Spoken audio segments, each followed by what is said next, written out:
Kĩama gĩa Kenya Medical Practitioners and Dentists Council kũheana ndũmĩrĩri kũrĩ nyũmba cia ũrigitani iria ciakĩtwo kũndũ kũrĩa gũtagĩrĩire. Ndũmĩrĩri ĩno ĩrĩa ĩ mũtandao wao wa X ĩroria mathibitarĩ marĩa makĩtwo kũndũ kũrĩa gũtagĩrĩire ta kĩhingũro gĩa petrol station na nyũmba cia andũ cia gũikara cithamio thĩinĩ wa mĩeri 6, okorwo ti ũguo nĩ ikũhingwo.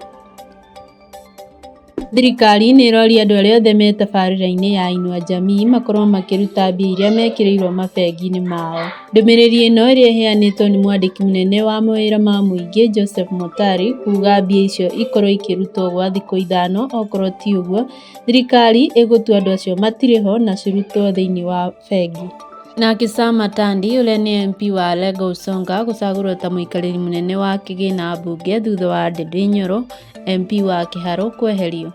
I would like to congratulate the new chairperson of the Budget Committee, Honorable Atandi, and also to welcome the new Budget Committee, the incoming Budget Committee, and then I wish to request them to ensure that they adhere to the ceilings as set out in the BPS and also in the supplementary budget too.